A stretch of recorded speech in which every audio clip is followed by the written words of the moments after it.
ఓం నమః శివాయ. ఓం నమో శ్రీ విఘ్నరాజాయ నమః. ఓం నమో శ్రీ లక్ష్మీ నృసింహదేవాయ నమః. ఓం నమో శ్రీరామచంద్ర పరబ్రహ్మణే నమః.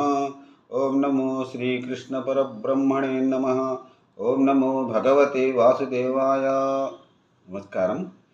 ఈరోజు 2026 సంవత్సరం జూలై నెల 24వ తేదీ, శ్రీ పరాభవనామ సంవత్సరం, దక్షిణాయనం, గ్రీష్మ ఋతువు, ఆషాఢ శుద్ధ దశమి ఏకాదశి, భృగువాసరే, శుక్రవారం.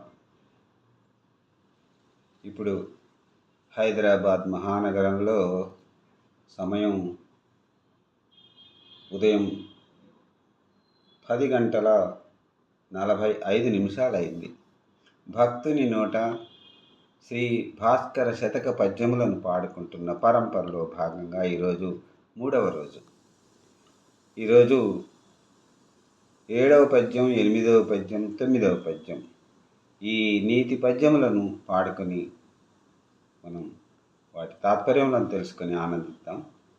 ఓం నమః శివాయ. 7వ పద్యం. అనఘునికైన చేకురు ననర్హుని గూడి చెరించినంతలో మనమెరియంగనప్పుడవమానము కీడు ధరిత్రియందునే యనుగున నైన దప్పవు యదార్థము తానది ఎటులన్నచో నిను మునుగూర్చి అగ్నివలయంపదే సమ్మెట పెట్టు భాస్కరా.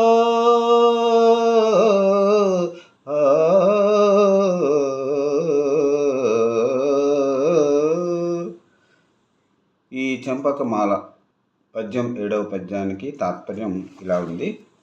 ఇనుములు గూడిన వేడి వేలుపునకు సమ్మెట పోట్లబ్బెను, అట్లే హీనుని గూడిన మహనీయునకు లఘుత్వము కలుగును కదా, అనగా కలుగునని భావము. ఇప్పుడు 8వ పద్యం చంపకమాల. అలఘు గుణ ప్రసిద్ధుడగు నట్టి ఘనుండొక్క రిష్టుడై తనున్వలచి యకించుకేమిడిన వానికి మిక్కిలి మేలు చేయగా తెలిసి కుచేలుడొక్క కొనిదెందటుకుల్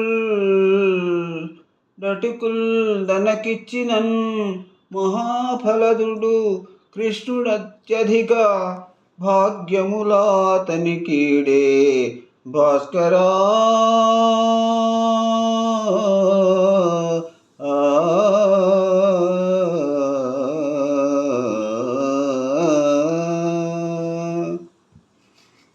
ఈ 8వ పద్యానికి తాత్పర్యం.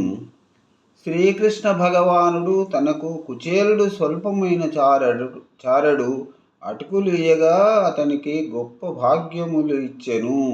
అట్లే ప్రఖ్యాతి గల గుణవంతునకు తన స్నేహితుడైన వాడు ప్రేమతో లేశమైన పదార్థములిచ్చినను అతనికి గొప్ప మేలు కలుగజేయును అని భావం. ఇప్పుడు పూర్వగాథ. కుచేలుడను కృష్ణుడును చిన్నతనమునందు కాశీనగరమందు సాందీపుని విద్య నేర్చుకొనిరి.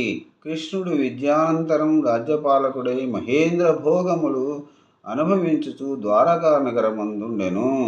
కుచేలుడు నిజ కులాచార ధర్మపరుడై భార్యతో కాలక్షేపం చేయుచు పేదవాడయ్యను.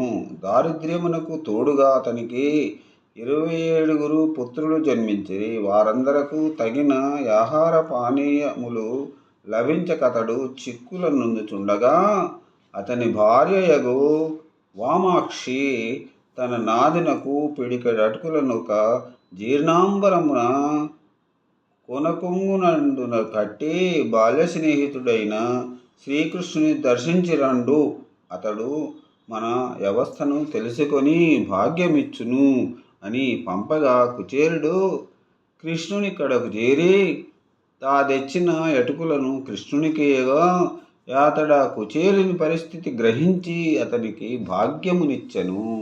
ఓం నమో శ్రీకృష్ణ పరబ్రహ్మణే నమః. ఇప్పుడు ఈనాటి చివరి పద్యం 9వ పద్యం చంపకమాల.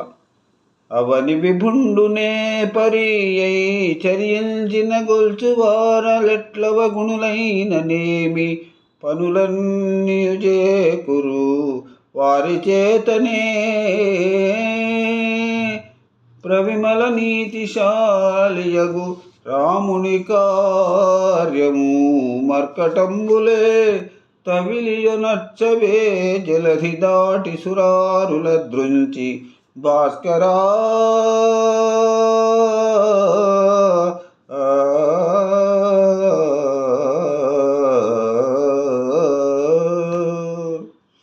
ఇప్పుడు ఈ నీతి పద్యానికి తాత్పర్యం, రాజనీతి విశారదుడగు రాముని యొక్క పనిని కోతులే పూనుకొని సముద్రమును దాటి రాక్షసులను చంపి నెరవేర్చినవని, అట్లే రాజగువాడు మిక్కిలి నిపుణతగా సంచరించినచో అతనిని గొల్చు సేవకులెట్టి వారైనను వారాయన పనిని యథావిధిగా నెరవేర్చుదురు.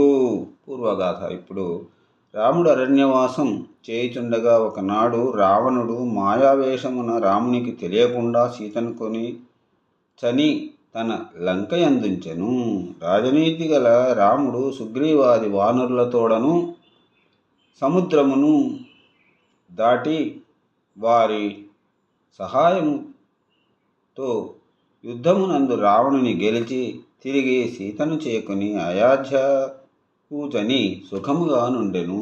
ఓం నమో శ్రీరామచంద్ర పరబ్రహ్మణే నమః. మరి రేపటి రోజున మరికొన్ని పద్యములను పాడుకొని వాటి తాత్పర్యములను తెలుసుకొని ఆనందిద్దాం. సర్వే జనా సుఖినో భవంతు. అందరూ బాగుండాలి, అందులో అందరూ ఉండాలి. నమస్కారం, సెలవు.